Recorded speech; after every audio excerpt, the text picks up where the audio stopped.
Guys, welcome back to my channel, and in this video we are going to talk about the name of our country. हाँ, हमारे राष्ट्र को क्या कहा जाना चाहिए, भारत या इंडिया, इंडिया या भारत या फिर दोनों।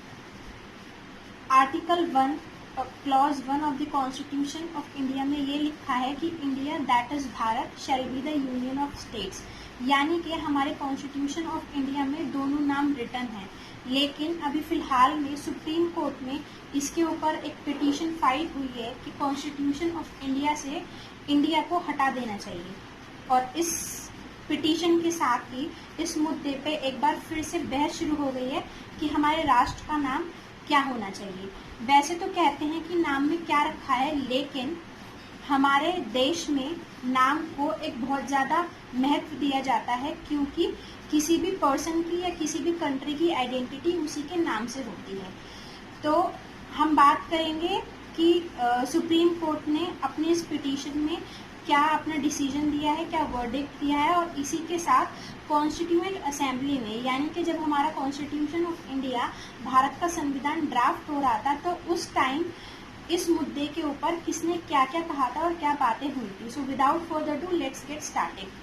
26 नवंबर 1949 को हमारा संविधान भारत का अडॉप्ट किया गया था, और उससे कुछ दिन पहले ही 15 नवंबर को, 18 नवंबर को और 17 नवंबर को इस मुद्दे के ऊपर बात हुई थी कि इस राष्ट्र का नाम क्या होना चाहिए।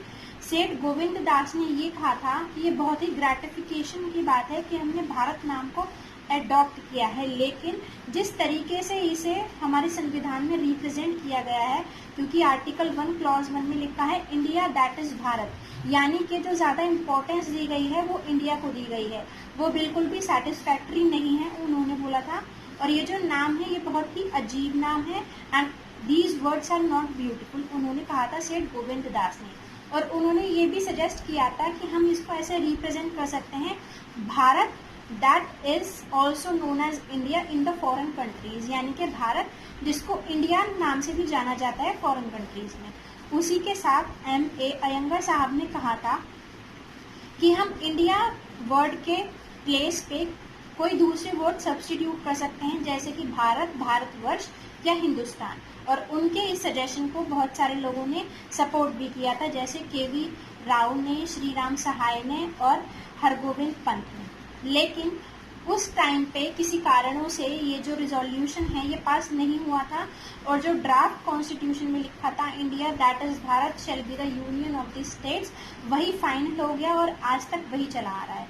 लेकिन अब इस पे दोबारा से किसी ने पिटीशन फाइल की है, और ये दोबारा से एक फिर से बहस का मुद्दा बन गया है।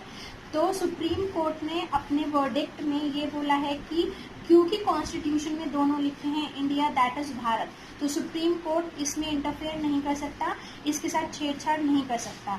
और इसी के साथ उन्होंने ये बोला है कि अगर पार्लियामेंट चाहे, देश की संसद चाहे, तो इसे अपनी अमेंडिंग पावर्स के अंदर अमेंड कर सकती है।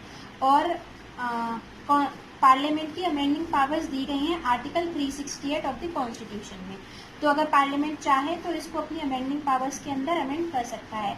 और जिसने पिटीशन फाइल की थी उन्होंने और क्या क्या आर्ग्यूमेंट दिए हैं, उन्होंने ये बोला है कि जो सबसे बड़ा सिविल ऑनर है कंट्री का, भारत रत्न, वो भी भारत के नाम पर है। जब हम नेशनल एंथम गाते हैं तो भी हम बोलते हैं भारत भाग्य विधाता, और अगर हमारे कोई भी खुशी की बात होती है हमारे देश में तो भी हम बोलते हैं भारत माता की जय, हम ये नहीं बोलते हैं कि इंडिया माता की जय। तो इसलिए भारत को रखना चाहिए और इंडिया को हटा देना चाहिए।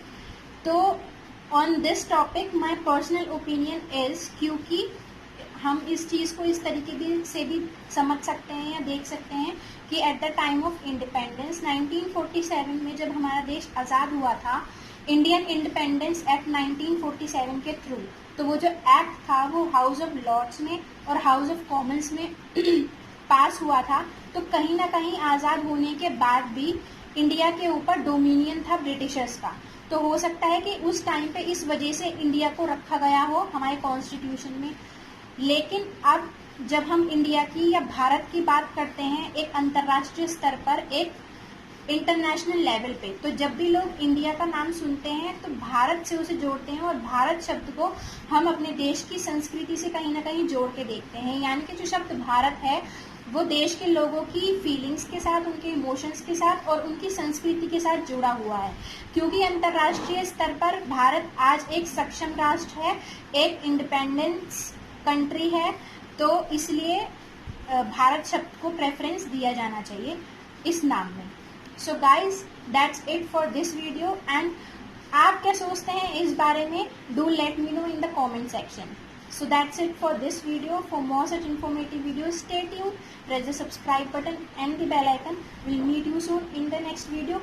Stay at home and stay safe.